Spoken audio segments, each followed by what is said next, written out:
Hey everybody, welcome back to Double D Vintage Baseball Cards. My name is Dylan. The last episode, if you watched it, I was doing a VR for Darren, Return to Collecting, and Pepino Man, Caesar. It ended abruptly. I ran out of my battery died, and then I ran out of storage trying to continue on where I was. Well, you know what? I'm just gonna start. I'm just gonna do another video, a different video. I want to share some cards that I've gotten. I picked up a couple of these cards. I picked up. One was right before I left for the National, and it showed up when I was gone. The other one I picked up while I was in the car with Reindeer and Jim and a bunch of guys at the National. I had been watching it for like 6 days or 7 days. Picked that card up, vintage cards. And another one that I haven't shared that I picked up at the National. And then I also have a couple modern cards I picked up from the National, just like the direction of my collecting. First and foremost, I didn't do my shout outs, which I had ready to go in my last episode. Oh, there they are. And I'm going to do those right now. And that is Bob. In the beginning, Bob, my friend Bob. I met Bob when I landed in Chicago and my very first National ever. He was there in the bus, me and him, the only ones. I just landed in a random place I'd never been. And there's a guy, and we started talking about baseball cards instantly. I don't remember how it came up. Oh, probably like, are you here for the National? Yeah, okay, and then what do you collect? He had a Mickey Mantle in his pocket he was taking to trade. Well, my buddy Bob, we hung out the whole time. He went to a game with us, came to the YouTube thing. He had never even watched YouTube before. So I'm just like honored and privileged to send you guys to Bob's channel as a friend. Bob's an awesome collector of Jewish players, baseball, and he talks about his collection. He shares his journey along the way. So check out Bob. And guys, like I subbed to like 600 channels. I don't think it's hard. Just hit the subscribe button to these guys. They're great guys. And if you don't like, if you're not interested in what they're sharing, I don't see what the harm in is subbing to their channel. I know some guys want to be really organized. They only want to follow a certain amount of people that they watch. I totally get that too. But I already follow for like 600. I follow like 600 people. So anyone who says, hey, follow my friend, dude, I just hit the subscribe button. Why not? And please just give all these guys a shot. Watch their channel. And if you're interested, that's awesome. Great guys. Next guy, Brent Richards and baseball cards. Yeah, that's his channel's name. Brent Richards and baseball cards. Now, me and Brent have become great friends. Just texting. He was a commenter. He sent me some awesome gifts that add so good to my collection, like this triple combo card of Hideki Matsui, Shigeo Nagashima, Sadahara O, 2021 BBM. This thing's numbered. Dude, that's not why I'm sending you over to his channel or hyping him up. No, he's a good friend of mine. That's the number one reason. And his content is awesome. He shares cards that you guys probably have never even seen. Collects in the 90s all the way till now. Has some vintage, I believe. Just a full-blown collector at heart. Looks like he's been collecting baseball cards forever. Brent, thank you. Glad to be your friend. It's an honor. I love texting you. Next one, Godlike Collectibles, Lou. Lou came over to the house, the Misfits house, numerous times, hung out. He picked up some awesome cards. Now, I was going to break out my Cepeda rookie because he picked up an awesome Cepeda rookie, just beautiful copy. One of most epic 58 cards of all time. I just didn't go digging in my binders because I got a little spare time, just wanted to do a video and share my collection. So, Lou, it was a pleasure meeting with you, hanging out with you. We connected. It was so fun to see you every night over there. Go check out Lou's channel. It's awesome. Okay, with my shout outs, please, guys, just go give him a sub. Now we're getting into some baseball cards. I want to share. One more shout out I want to give. Adam, he's in the comments, always leaving awesome comments. I think he's in the lives too. He sent me a couple awesome gifts. First is Robin Yount, SP 1992 Upper Deck. I collect all the SPs, the Ricky, the Jordan. Love all of them. So having this in one of his slabs, George Brett and Robin Yount, just spectacular, because I don't have this card in a slab, and now I have it in my collection forever, and it goes with my collection of other slabs. He also sent me this awesome Robin Yount 1987 Boardwalk and Baseball number 9, and he also added information on the slab like me, which is freaking sick. Robin Yount's all-time stats: 3,142 hits, 251 home runs, 271 stolen bases. Just wanted to give a shout out to Adam and tell him, he knows that I treasure the cards that he sent me and the letter in my collection forever. And he sent me some other cards as well. So thank you for that. All right. I'm going to do vintage first because there's still a card at the National that I haven't shared with you guys. So I want to share that card. And I'm going to set these cards up in the background because they go with the theme, or this one goes with the theme specifically. 1951 Topps red back.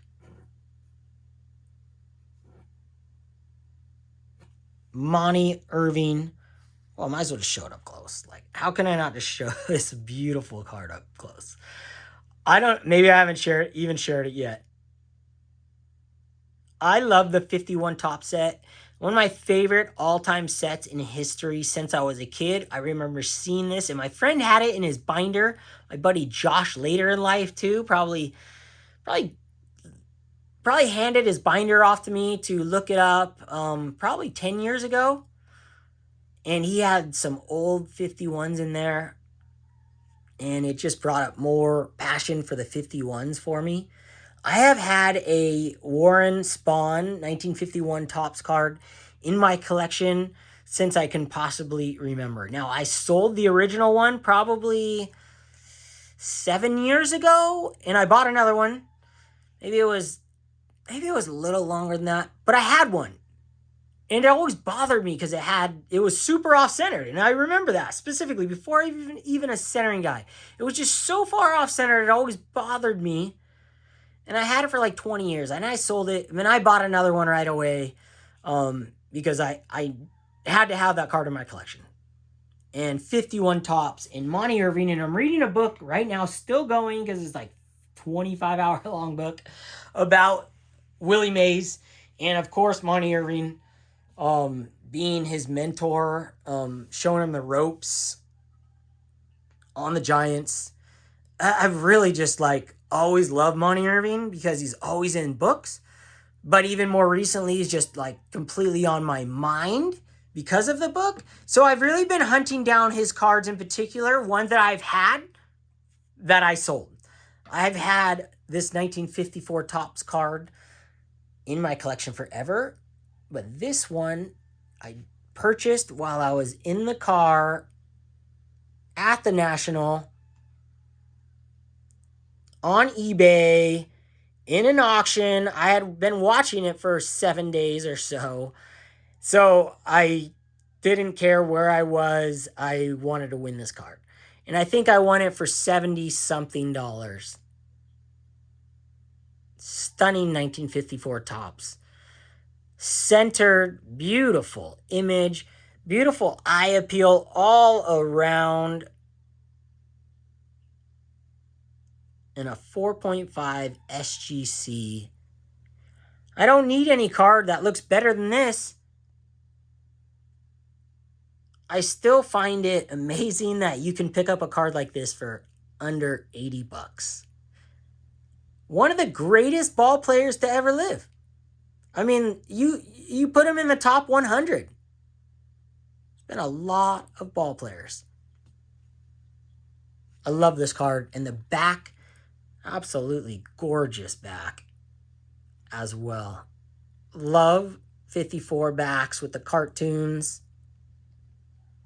This guy's getting carried off in a stretcher. Monte's ankle, let me read it on the card. Monte's ankle was badly broken. It looked like the end for the 33-year-old Irvin.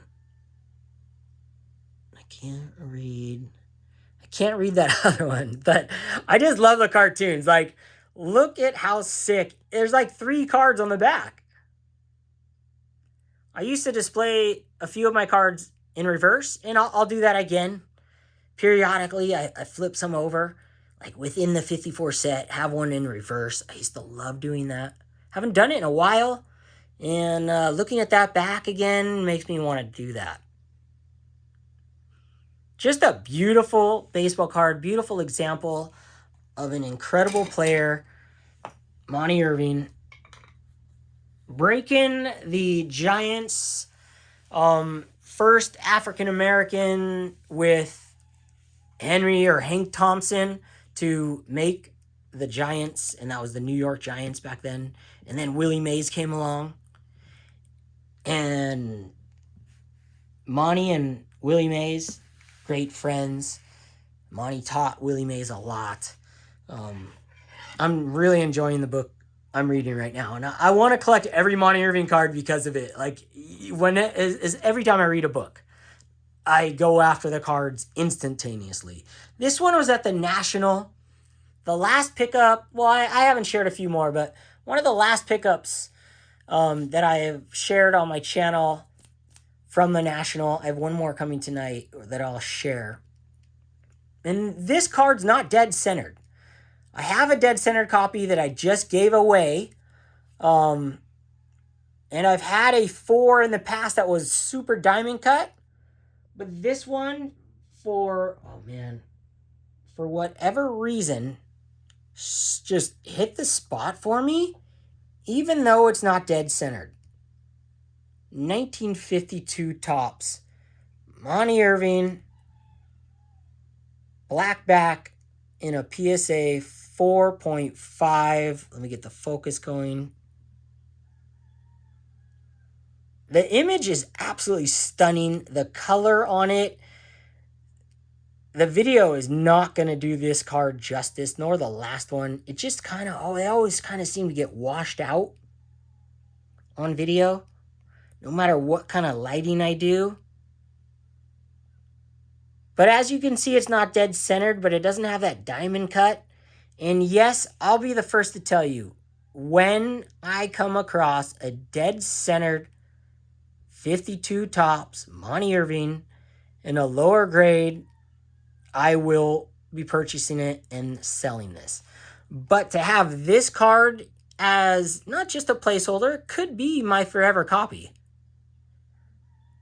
But to have this in my collection, it's an insanely beautiful card on an overall basis of eye appeal. And I think that's where Adam Vintage Sanctuary, me and him differ on terms of how our eyes see cards. But I also think that we both rub off on each other in a good way, where I can see the beauty in a card that's doesn't just have this crazy diamond cut, or it doesn't take my eye away from the card as much as, as I initially thought on OC cards. He's rubbing me in a combination way. But regardless to say, yeah, I'll find a centered one day and I'll replace this. I most likely will. And I still think centering is the cat's pajama, the be-all, end-all. You get an image like this, corners like this on a centered version, and you have a holy grail. No need to have a higher grade than this. Absolutely. There's a little better color right there. Got to turn it like that. Just a sick card. So look at these cards together right here. I just love it. I have more Monte Irvin cards that I didn't bring out. But those are the ones I wanted to share with you guys tonight, since 2 of them are new pickups, and that one's semi-new too, right before the National. The next batch of cards I'm going to share. Actually, I want to share one more 51 Topps card with you guys. This thing is sick. I'm obsessed with 1951 Topps. I love it. And I purchased this before the National. This was $50. I won this at an auction. Duke Snider, 1951 Topps. This is the only version of, it's not the blue back. I've never even had a blue back one, and I think the backs are blue. I have no idea. I've never held one. But with the blue background. It's my only one with the blue background. I'm not trying to get every single 51 Topps card, but I do want a few of them. And this Duke Snider, another one. Yeah, I should have turned those other cards like this. Show you guys. No creases in any of the cards you've seen tonight. The surface has been spectacular on all of them. Exactly the copies I'm looking for. And this Duke Snider just hit the bell. And I had to have it. And there was probably like 25 of these ending. 25 51s and SGC ending this day that I won this. This is the only one that really fit my eye and also tagged a player that I wanted to have in my collection. This is not perfectly centered. Most, like the prior ones that I picked up, have been dead centered. Monte Irvin is pretty much dead centered. But this is as close as I need to be with this set. Especially with the rounded corners. I love the rounded corner cards. You don't have to worry about condition. I mean, you can buy these in 2s, these 51s, and 8s, and they look exactly the same. And I'll show an 8 at some point on my channel. I have a Warren Spawn I've had for a long time as a replacement to that off-center one. And it's an 8. And it looks just like this 4. It looks just like I think I might even have, no, I think maybe a 4 is the lowest I go right now. But they look like a 2. They all look, it's crazy. You spread that out right there. I miss doing this close-up video. My last ones have been in it, standing in the back, which is awesome. But I really like playing with my cards and sharing them in a way that shows them how I'm going to like display them on my wall. And I think there's something to be said for when you look at your collection or how you're collecting. It's not about just the individual card itself. It's how does it look within your collection? Do you want to go down you want your cards to all look the same, right? So if you collect off-centered cards, you almost don't want a dead center one in your collection because it would throw your eye off. Whereas if you collect all centered cards, you almost don't like want a off-centered card in your collection because it throws the eye off. There's certain things in your collection that I'm realizing that even condition-wise, you want your cards to look the same. Or I should say, I want my cards to look the same. In the same condition sense. But with that being said, I guess really what it comes down to is my lower grades look so dang good that they look like 9s. They look like 8s. They look like any 8s and 9s I've seen. So in reality, my collection does look like 8s and 9s.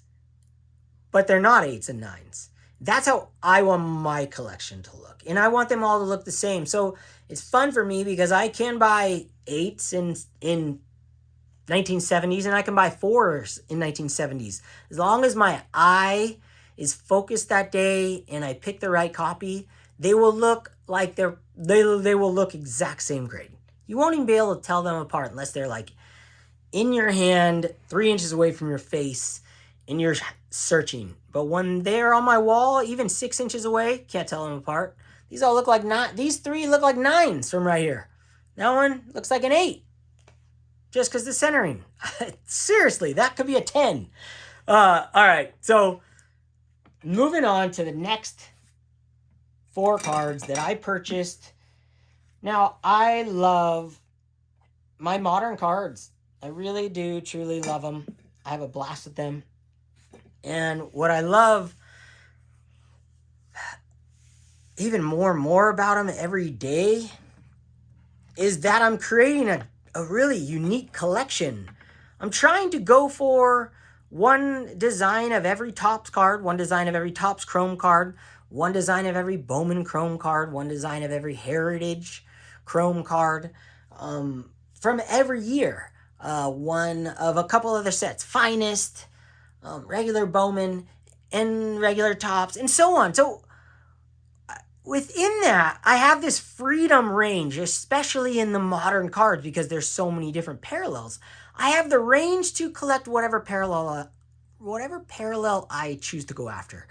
And I've been really stuck on the oranges lately. I know I'm a gold guy because gold's forever, and I'm still a gold guy.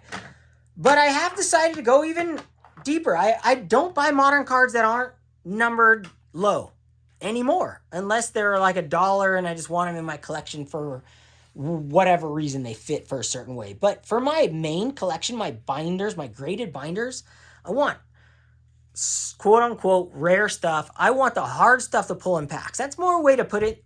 Rather than rare, impossible things to pull in packs. So I'll just start off with like when my guy Mike Trout is hurt, and even if he's not coming back, it hasn't stopped me from collecting his cards. And I'm going to continue to collect his cards. And I have continued to collect his cards because I love the collection. And I love Mike Trout as a baseball player. Actually, I think Mike Trout as a human being is freaking awesome. He's such a good human. But as a ball player, he is the greatest from this last generation. The generation that is going to be collecting cards 10 years from now. Mike Trout is their guy right now. Yeah, he's been hurt, and he keeps getting hurt. But even if he ended now, like Koufax, he's still a Hall of Famer. He had still one of the greatest runs of any ball players of all time. And I still think he has some time left in him. He is young. When I was 32, I was jamming. This card right here, 2017 Topps Chrome, orange refractor. This is the base card, but the white jersey, orange refractor. These are probably 1 in 700 and something packs. And then to get a Mike Trout, like impossible. PSA 9. Numbered out of 25. That's how my collection's headed right now. Like trying to fill all the Topps Chrome cards, one of every year, in a hard way, like a way that you can't just pull it in a pack. That's what my goal is. Hold on, I gotta plug my phone in, and I'm not gonna pause it, so you're gonna see the back of me. I'm gonna get my charger. We'll be right back in there. Less than a minute. I'm going to have my back to you guys so you don't see me shirtless. That's how we do it at Double D Vintage headquarters. We just go, we just keep filming here, you know? Because that's what you're going to get with me. Because I'm not trying to build my channel to make money off this. I'm just having a freaking good time sharing my collection, and I don't want to edit. Plugged in. See, just like that easy. Mike Trout still coming home with me. Love collecting them. And next card, another Mike Trout.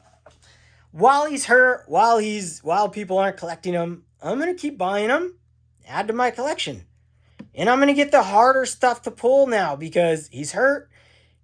And I've realized collecting the modern that the one mistake I had in the beginning was collecting the less rare stuff, or the stuff that wasn't as hard. Like, I'm going to keep saying, the stuff that wasn't as hard to pull. I wasn't buying base cards. I've never bought base cards. It's not my thing because I want my cards to have some scarcity to them, have some of that possibility of going up in value without him as a player going up, but the overall rarity of the card even making the cards go up in value in the future. So this 2015 Topps Chrome Mike Trout, one of the sickest images ever of Mike Trout, in a orange refractor, number to 25. Like, dude, when I saw this come up, and I already have a 2015. Let's see if you can see it. Albert Pujols right there in a gold refractor, and I think they're spectacular. Like the refractorisms, the shine, whatever you want to call that, on 2015 is glorious. Some years are less glorious than others. This happens to be an epic one. So when I saw this come up at auction, I said, yeah, that's going home with me. I think I won this for $215. And that last one, I want to say for $80 or is it $120? One or the other. No, not cheap cards. But I don't buy a bunch of little cards. So me not buying a bunch of little cards, I can get a bigger card. And one that'll stay in my collection for as long as I'm collecting cards. And as long as I deem necessary. That's really the rule of thumb. I love those two cards. Two more cards of cards. A guy that you guys know I collect, Aaron Judge. And you could say this is the worst time you could ever buy Aaron Judge cards. I don't care. I collect them. I'm going to continue to buy his cards. I don't care. I love having these cards in my collection. I love collecting them. And I'm really going after these the 2023 Topps Chrome, where the number that Topps gave Aaron Judge is number 62, because the 62 home runs. Shout out to Shane Shoebox Legends for turning me on to this card, the number 62. Me having to wrap my brain around, do I want to collect the number 62 card, the 2023 version, or do I want to collect the 2022 version where that's the year he hit it, like Roger Maris? Well, I want them both, and I'm only collecting the 2023 Topps Chrome versions or Topps versions that are numbered probably less than 50.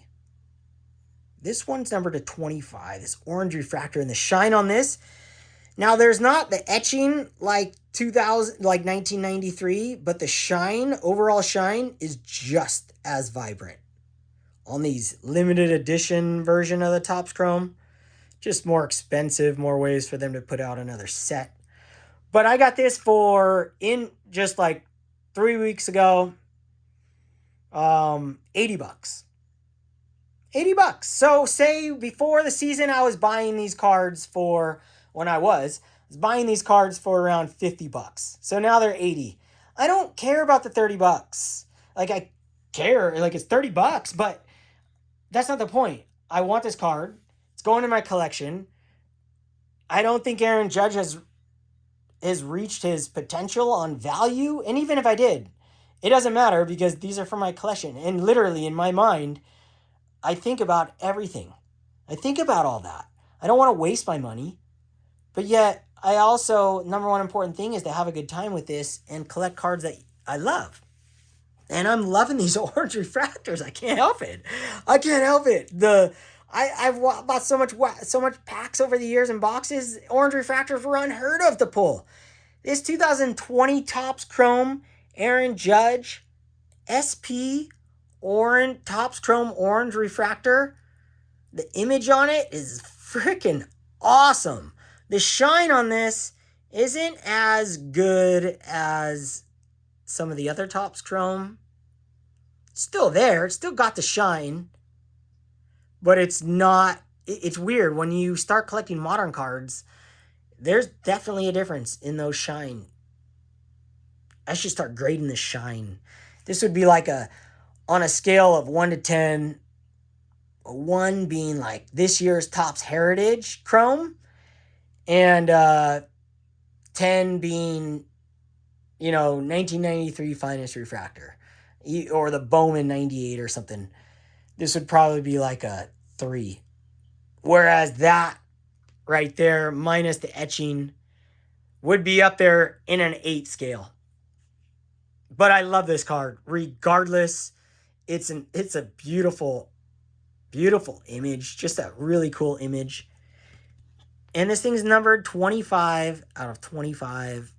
gives it that scarcity and gives it a unique look to it with a 25 out of 25. It's awesome. I love it. I love the chrome run I'm working on, the orange refractors. I think they're spectacular. And I'm going to continue to collect gold, continue to collect orange refractors. I just want that. I want the serial numbers super low. I don't care if I'm crazy. I love it. I opened wax for 10 years, in 2000s, and low serial numbered stuff was so hard to pull. So that brings me to my last showcase of cards. This card, my best friend in life, Danny, collected with him my whole life. Not now, he doesn't collect anymore because of the box trend we went on and how much money he spent with me. But he even got crazier than me. He pulled this 2007 Bowman Chrome Super Refractor, autograph Super Refractor. Back in the day, sent it in for grading, got a 10. He gifted me this card, or more like I'm a watchdog of this card, this last year when he came over and visited me. It's the best card we ever pulled, like most rare card we ever pulled. Well, I pulled this Evan Longoria, talked about 101 sketch card, but these are the cards that make you a millionaire. And even then, in 2007, we knew these cards were impossible. We knew Bowman Chrome oranges were impossible because we were buying cases of this stuff. And to find an autograph, this was the $1 million ticket. Whether cards didn't sell for $1 million back then, but say a Super Refractor back then, I think some of them went for 10 grand. So it's no different. We all always knew cards were rare. Us that were in the hobby in that time. No secret parallels. Even in the 90s, people knew.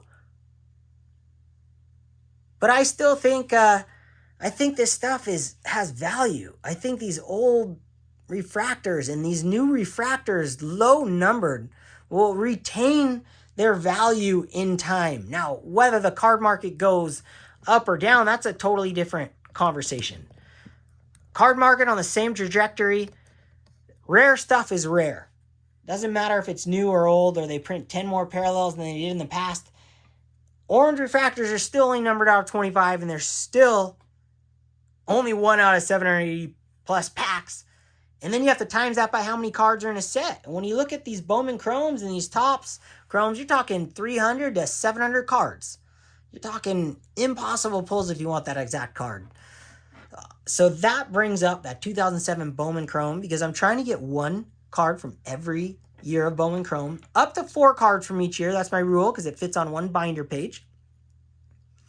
I got this 2007 Bowman Chrome Orange Refractor Greg Maddux from Brian, High Pop Professor. He shared this on his channel. He bought this ungraded, and see the shine on this? This is a 10 out of 10. This is as shiny as you need a